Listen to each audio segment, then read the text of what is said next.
Hello guys, welcome back to my channel. So, paano natin malalaman kung sira na yung fuel pump ng kotse natin, ano?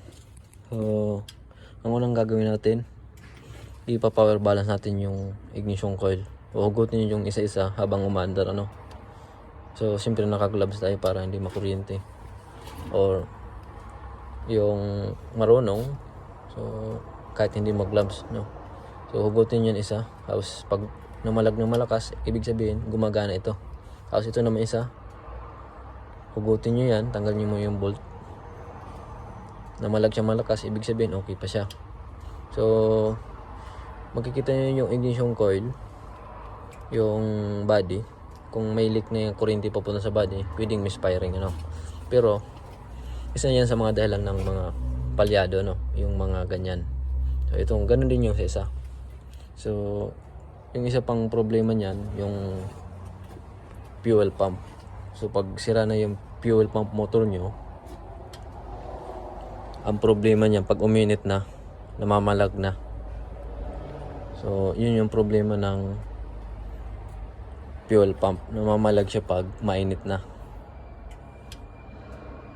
Mga 8 minutes na andar, iinit na yan. So, iinit na yung fuel pump. So, ihina yung pressure. Kaya, hindi siya susupply ng tamang pressure dito sa fuel rail. Ano? Galing dito. Dito. Dito yan papasok. So, hindi na tama yung pressure. Kaya, kinukulang sa fuel. Kaya, mamamalag. So, yun yung problema. So, try natin i-start.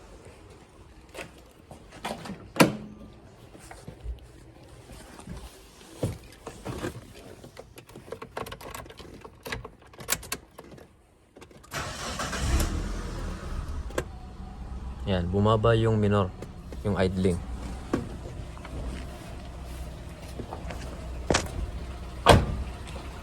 Yan.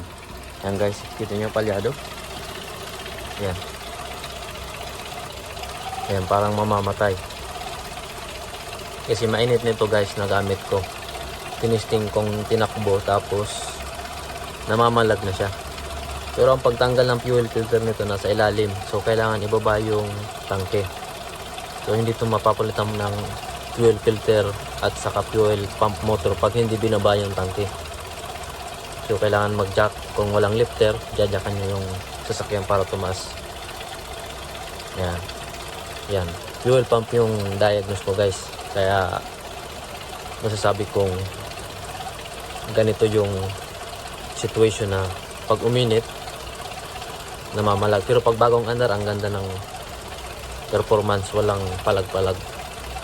Pero mapapansin, pumipitik-pitik yan pag malamig. So pag uminit na, lalong ganito na, mainit na siya, palyado na talaga. So kulang na yung pressure ng fuel.